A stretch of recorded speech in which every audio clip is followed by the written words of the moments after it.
It's still the morning show here on Rise News. Now, let's take a look at news stories making headlines around the globe. First off, the Independent National Electoral Commission, INEC, has proposed a total of 873.8 billion naira for the conduct of the 2027 general elections, alongside 171 billion naira as its statutory budget for 2026 operations.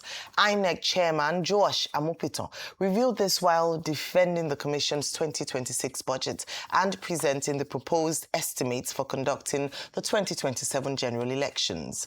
Out of the proposed 873.8 billion naira election budget for 2027 general election, 375.7 billion naira is earmarked for election operations. 92.3 billion naira is for election administrative costs, while 209.2 billion naira is for election technology. INEC is also demanding 154.9 billion naira for election capital expenditure, with 41.6 billion naira set aside for miscellaneous expenses. The INEC boss says the 209.2 billion naira allocated to election technology will strengthen transparency and efficiency, including the upgrade of the INEC result viewing portal, IREV, at the cost of 162.5 million naira.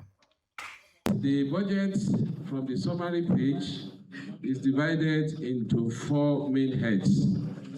We have the election operations cost, which is 375 billion 748 195 271.47. We also have election administrative costs, which is 92 billion 311 591 396.58. We have election technology costs, which is 209 billion 205 589 977.70. And finally, we have the election capital costs, which is the sum of 154 billion 904 529 641.94. The total proposed budget for the general election is the sum of 832 billion 169 906 287.67. Does it take account of your infrastructure, your capacity, the support that you need to be able to give effect to the amended electoral law, which now prescribes electronic transmission? Half of Nigeria, if not more than Nigeria, are rural areas with sometimes weak communication infrastructure. On election day, you find presiding officers and polling units struggling to get network to call to report one issue or another. I don't know whether we haven't reached the stage where all presiding officers at each of the PUs are giving long-range walkie-talkies so that they can be in communication with either the ward, the head at the ward level or at the local government level. In other news, the federal government is proposing to borrow 17.89 trillion naira to finance a projected 20.12 trillion naira deficit in the 2026 budget framework. The planned borrowing, a sharp increase from 2025 levels, is raising concerns as debt servicing continues to absorb a significant share of government revenue. Arise correspondent Frank Omalape reports. The federal government plans to borrow 17.89 trillion naira in 2026 to fund a 20.12 trillion naira budget deficit, a 43% increase from the 14.1 trillion naira deficit recorded in 2025. According to the 2026 budget core circular issued by the Ministry of Budget and Economic Planning, 80% of the borrowing, that's 14.1 trillion naira, will come from domestic sources, while 20% equivalent to 3.58 trillion naira will be sourced externally. capital expenditure is projected to decline from 26.19 trillion naira in 2025 to 22.37 trillion naira in 2026. Debt servicing is expected to consume 45% of government revenue in 2026, rising to 53% in 2027 before moderating in 2028. Debt service costs are projected to increase from 13.94 trillion naira in 2025 to 15.52 trillion naira in 2026. Total borrowing is also projected to rise to 21.18 trillion naira in 2027 before easing to 15.84 trillion naira in 2028. Despite the widening deficit, the government projects the deficit to GDP ratio will decline from 4.17% in 2025 to 3.61% in 2026, driven by a larger GDP base. However, concerns persist over capital budget implementation. Data indicates that while trillions of naira and billions of dollars were borrowed between 2023 and 2025 for capital projects, execution rates have fallen short of expectations. Analysts are urging the National Assembly to vigorously scrutinize the new borrowing request and assess the performance of previous loans before granting approval.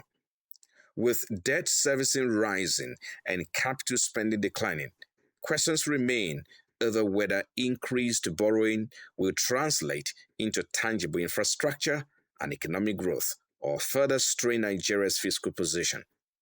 Frank Omalape, Arise News. The Senate, through its Committee on Finance, has threatened not to consider or pass the 2026 budget proposal for the Office of the Accountant General of the Federation following a series of complaints of poor capital releases for the 2025 budget. The Senate Committee, led by its chairman, Sani Usman, issued the threat on Thursday, refusing to even touch the budget, as the Accountant General, Shamsuddin Ogunjimi, appeared before the panel to defend his office's budget for the 2026 fiscal year. Arise correspondent Omo Bazwaye tells us more. How do we now account to Nigerians that the entire 2025, with all the revenue we generated, we have not spent a dime? Why is the money? Why has it gone? Where is the money? That's the question put by Senator Aminu Abbas to the man in charge of Nigeria's Treasury, the Accountant General of the Federation, Shamsuddin Ogunjimi, who is appearing before senators to defend his 2026 budget proposal. From fuel subsidy removal savings to revenues from government-owned enterprises that have repeatedly claimed to have surpassed their revenue targets, the lawmakers want to know why the federal government is unable to settle over 2.2 trillion naira owned contractors. The Senate Committee on Finance is now refusing to even lay a finger on the 2026 budget proposal for the Office of the Accountant General, following a series of complaints of poor 2025 and 2024 budget releases. How do we now account to Nigerians that the entire 2025, with all the revenue we generated, we have not spent a dime? Why is the money? Why has it gone? If it's the books, how can we bring out the balance sheet of the federal government? How can we bring out the statement, cash statement, or whatever of the federal government, the cash flow? We want to know, as an accountant general. Members of this chamber are not unaware where these monies are channeled. We do. We have the records. We have evidences. Line items listed on statutory transfer, security agencies, and even INEC are caught in the lamentation over poor funding. I have never seen a situation so terrible as we face today. We just finished budget defense with most of the security agencies, and it's so disheartening to know that all of them, what they presented clearly shows that there hasn't been any releases. The Senate Committee queried the envelope method of disbursement by the Treasury House, asking the Accountant General to switch to performance-based system. In his defense, the Accountant General appealed to the Senate Committee to review his decision not to consider the budget for his office, explaining that he can only disburse funds that are released to him, especially without the luxury of ways and means. I must have the fund before I can disburse. That is one. Two, I have issues around the policy, which is the revised bottom cash policy. Even though I've been a treasury officer, and I believe every member of this committee is also a treasury officer by being a member of the committee, because you are oversighting my office. He also accused ministries, departments, and agencies of government of not remitting revenues and taxes, with many of them giving contracts that are not cash-backed. The committee subsequently called for an executive session where it hopes to iron out all of its queries with the Accountant General. Omo Bazwai, Arise News. In other news, in its ongoing effort to enhance road safety and protect lives, the Lagos State government has launched a major health and safety initiative for commercial drivers across the state. The program aims to benefit at least 10,000 drivers. At the latest stop in Obalinde Park, drivers received free eye exams and prescription glasses, as well as substance abuse screening and sensitization from NDLEA officials. Also provided was free enrollment and capturing by the Lagos State Drivers Institute team. Representing the governor, the Senior Special Assistant on Transport and Logistics, Hassan Adekoya, said the initiative aims to promoting responsible driving and ensuring all operators are mentally and visually fit to navigate Lagos roads safely. This is important because of safety of life and property, and also preservation of government infrastructures. The last occurrence that we have, repetition of series of accidents in the state, all across the state by commercial drivers, truck drivers. So, and Mr. Governor has made a personal decision to ensure safety of life. That's why we are here today. This initiative is very, very important. Here, we are trying to educate majority of this driver, because there is knowledge gap that we are trying to cover up. Majority of driver, instead of them going through driving school to learn how to drive, majority learn on the wheel.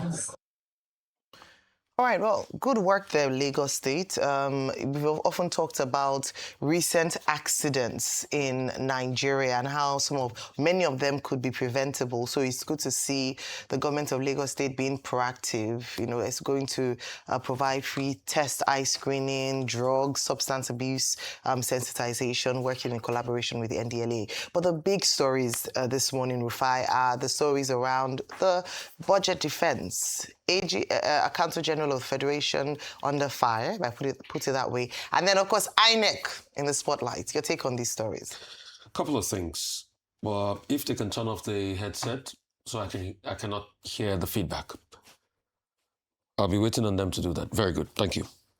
So, a couple of things. I think we've always complained that the budget is a shambles. And this budget cannot deliver any good for any Nigerian out there. And it has shown. A budget that you don't even come out to fund. With this level of paucity of funds, the budget performance should be less than 50%. I'll even be surprised if we get 20% budget performance, because let me excite you. If Ali Pate is saying over 200 billion was earmarked and he gets 36 million naira, what will you call that budget performance? It's even less than 0.0001%. So, but at the same time, we're throwing the baby away with the bathwater. 500 million naira was released to the SC, to the President of Media and Comms, for strategic global media engagement. But we can't give health. We only give health at 6 million. So even with the paucity of funds, the money they are not releasing, the so-called money, and that's why I say these guys are running a casino economy. There's nothing you're going to tell me. The empirical facts are so there. This is the same government that say, we've met our revenue targets. We've met our revenue targets. Non-oil. Where's the money? If you meet the revenue, it's not to spend the money on the people. At the same time, over 150 million was paid to an airline company for travels. But for health, capital project, just 36 million. Then it goes way further with the shenanigans that happen. Let me excite you a bit. Only 60 million was released from the 858 billion budgeted to bridge electricity tariff gap by MBET. They said they were going to give a bond to the electricity companies. Then the price was 4 trillion. Now it's gone up over 6 trillion. They're still wriggling around the bond today. So government is not meeting most of its encumbrances, and it claims it has a budget. That's why they are packing most of the, budget lines into a new year. Even Mr. Umahi that thinks I don't see anything good in him. I'm speaking up for him this morning. I hope he's listening. His budget is about 3.4 trillion. It's just over 700 billion that they've been able to give him to do his work. How do you expect people to work? Anyway, that's never going to stop me from asking accountability questions from him. So I'm here to do my job. He should do his. And make the press conference less about Rufai. Please, it's not me. Make it about your ministry. So when you look at it, there's a lot of rigmarole that is going on. There's a lot of rigmarole. And that's why we are not getting anything done. And that's why we can truly ask this administration, what have you done for Nigerians in the last 4 years? If you cannot meet most of your budget cycle, but it is still in the same country you can't meet most of your, you shelled out over $150 million to buy a plane for yourself. So what are we talking about? INEC. It would be a miracle if INEC even gets over that 700 billion. Yes, they want to use over 200 billion for technology. Electoral, operations, over, billion, over 300 billion. But in the end, God knows how much will be released. Maybe it's after next year, we will now know, when we do an inquiry like this, we'll see that the budget performance was paltry. I thought the president said we did very well in budget performance because he always says that every year. But what we see is different from what he says. When he goes to present the budget, the budget, we cash backed it, we did well. They should give us empirical figures of budget performance. If I say that now, so it's a miss. So see, our budgeting system is flawed. Even the ones we do, when we finally release the money, we don't get anything done. And that's why you can see the frustration of Zen. So, like the senators are asking today, I would like to also ask them, please, where is all the so-called revenue this government said they made? On top of that, we are going to be borrowing again. We are borrowing trillions. 17 trillion there, about to meet the 20 trillion deficit in the budget. The one we borrowed last year, did we release that money to the ministries to work? Okay. So these are the questions we are asking. Many questions. Many accountability questions, and it is incumbent on them to answer it. And enough of all this envelope system, this system, that system. No, let's get things done. All right. That's all we demand. Dr. Bati. Okay, I think the subjects, the producers have brought this morning are interrelated. Let me start with INEC. INEC asking for so much money that Nigerians are complaining about. The first question to ask is that it's 873 billion for 2027 elections, covering election processes, administrative, technology, capital expenditure, and then miscellaneous, all totaling 873 billion. The first question that, rational thinking member of this society will ask is that, why 873 billion? All the things we bought for operations in 2023, where did they disappear to? The technology that we put in place for 2023 elections, what happened? So this will be some of the questions that will be raised. However, this is a comment about the Nigerian system. We don't have a culture of maintenance. If any institution or agency in Nigeria buys vehicles, computers, nobody maintains them. You just do the activity, you go, some, technological things even require a certain level of air conditioning. Nobody will pay attention. They will wait till the next budget cycle and they will ask for the same things. The vehicles that were bought for the 2023 elections, some vehicles can survive for 10 years if properly maintained. We don't maintain anything here. So where are those vehicles? Have they disappeared? Have they been auctioned? Have they been... which is the point I was making yesterday, originally Dr. Teriba's point. Now all these MDAs, do they even generate revenue? Are they involved? in trying to reinvent themselves. But no, everybody is looking for what to collect and just spend from the Nigerian administration. Technology. They're asking for 209 billion naira, right? I think it's quoted in naira. Yeah, the people who are asking for e-transmission of results, you should have seen that this is foreseeable. And I made the point in my article on Tuesday and in subsequent comments on this platform that cost is involved. Apart from cost, there will be a lot in terms of insider manipulations, human values, and all of that. That's where we are now. Now, there's also something in the INEC request, miscellaneous, $41 billion for miscellaneous. Well, I can understand that because there will be contingency expenditure. Okay, sometimes you don't know what will happen on the field.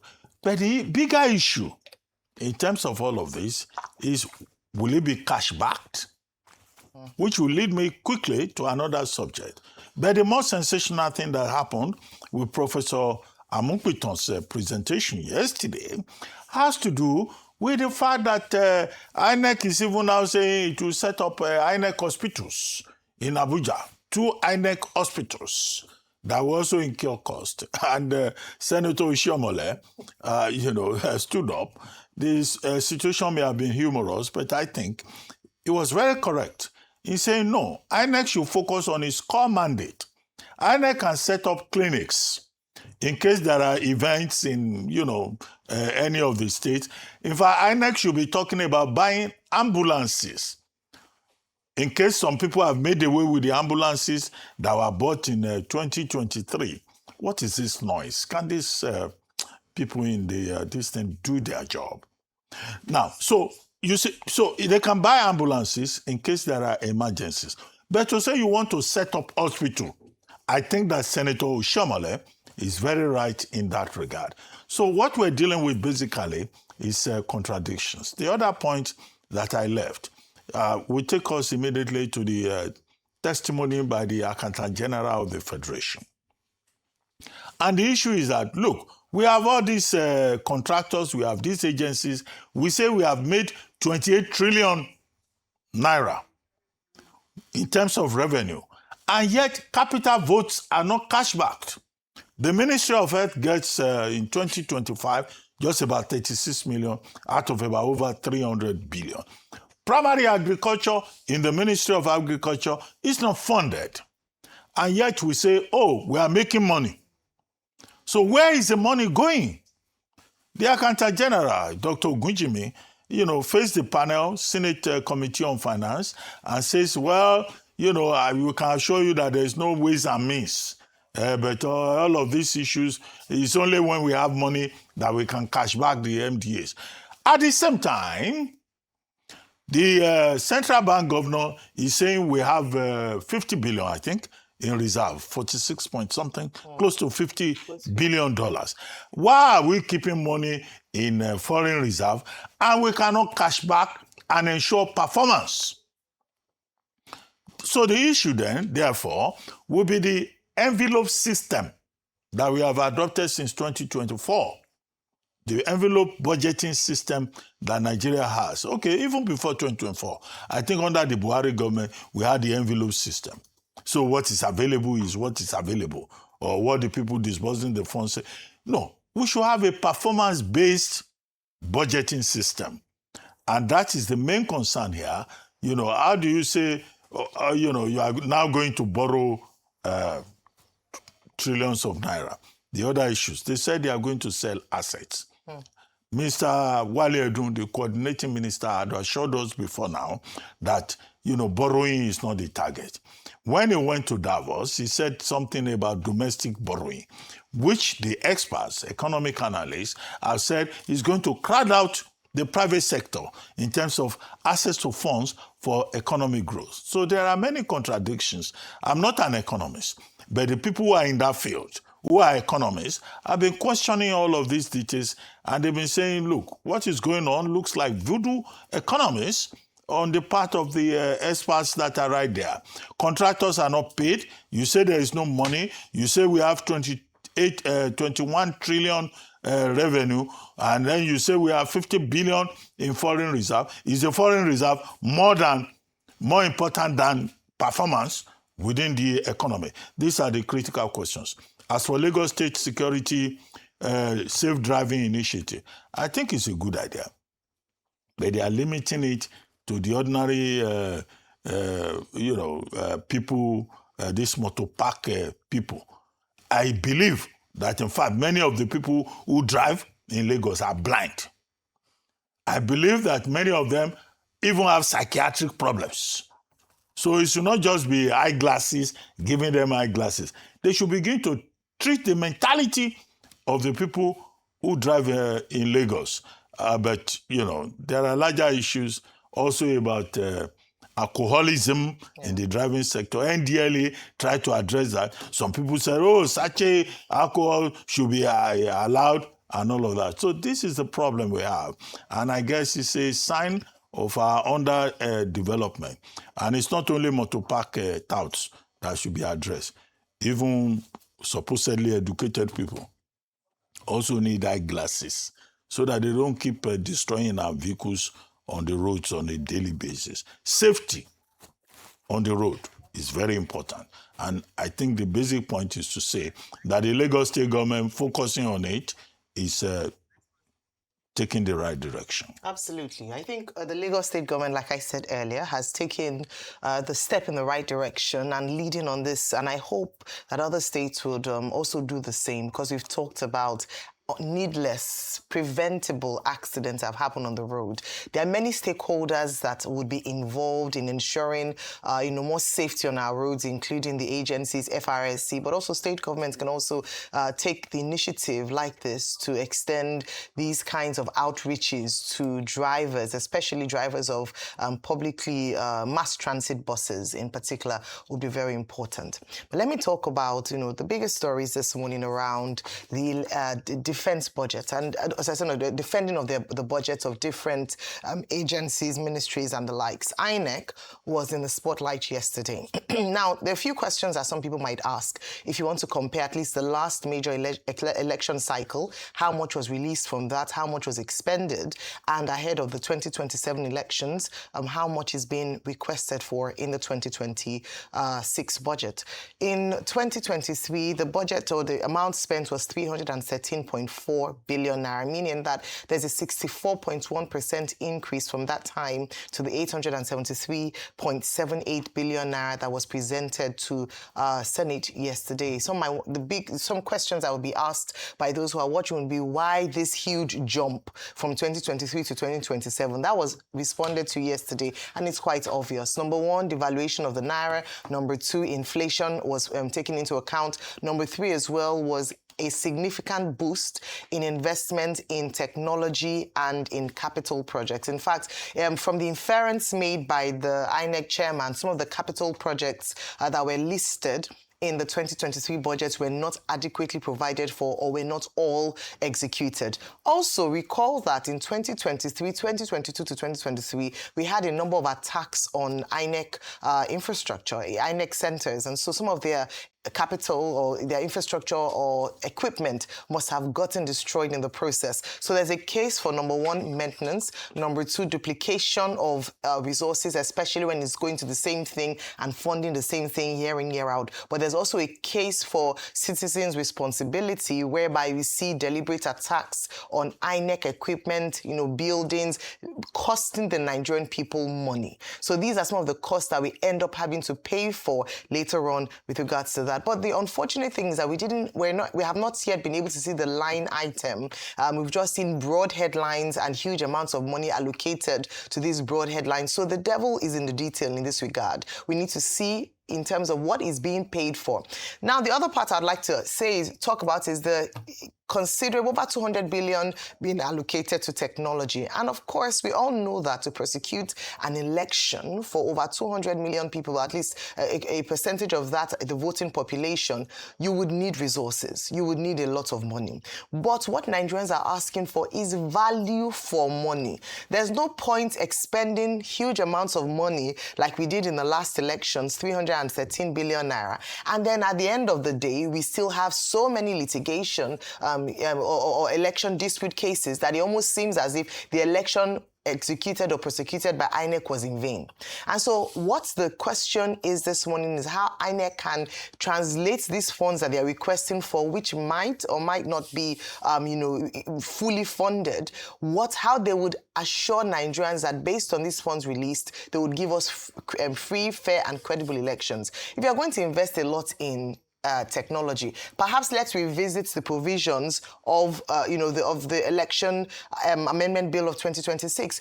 If IREV is just a viewing portal, can we justify the amount of money allocated to upgrade the IREV portal? Because if we're not going to use it, it's not significant. We are talking about electronic transmission, but the weight of it is largely insignificant. Why are we allocating a lot of money to that? Perhaps channel the funds to better things and, really utilize the money so that Nigerians can actually see value for money, especially in a time when there's a lot of cash crunch. But a number of things to talk about this morning, unfortunately, out of time. But with just a quick point on the Accountants General of the Federation, a good point was made around revenue generation and how, unfortunately, it doesn't seem to translate because contractors are being owed and zero allocation to capital projects. These are some questions that ought to be asked, and I think the Senate committee did well to highlight those points for accountability and transparency purposes. But let's move on to this next story quickly before we wrap up the news segment. Former President Olusegun Obasanjo has linked Nigeria's political and economic challenges to the military's failure to transition power to capable civilian leadership. Obasanjo was speaking in Abuja while chairing the 50th posthumous memorial of former head of state, General Murtala Mohammed. Let's take a look. Gathered here at the ECOWAS headquarters in Abuja to commemorate the life and the legacy of General Murtala Mohammed are his family members, former presidents of Nigeria, Ghana, and other African countries, as well as diplomats and eminent Nigerians. They are reflecting on the theme, Has Africa Come of Age? 50 years ago, my father, General Murtala Ramat Mohammed, stood before African leaders at the Organization of African Unity and declared with clarity and conviction that Africa had come of age, that we would no longer outsource our voice, our priorities, or our destiny. His term of office as President of the Federal Republic was virtually coterminous with mine as President of the Republic of Ghana. We shared not only time in office, but also a shared responsibility toward our sovereignty and our continent. Speakers, including former President Olusegun Obasanjo and Secretary to the Government of the Federation, George Akume, was representing the President, Bola Ahmed Tinubu, describes Murtala Mohammed, who served as Nigeria's military head of state in 1976, as a visionary and courageous leader. They explain his economic and reform policies in the 1970s were aimed at strengthening Nigeria's leadership role in the continent. And I remember coming back from Port Harcourt one day, and Murtala saying, Oba, we cannot afford to lose this war. I say, yes, we cannot afford to lose the war. What can we do?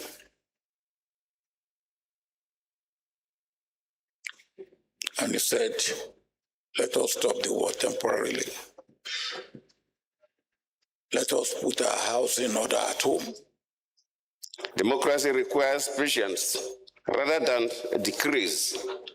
It requires persuasion instead of command. It depends on institutions, not individuals. Africa is no longer content to be a passive participant in global affairs. or a supplier of raw materials to fuel other people's prosperity. General Murtala Mohammed was assassinated at the age of 37 during an attempted military coup on February 13, 1976. Mary Chinda, Rise News.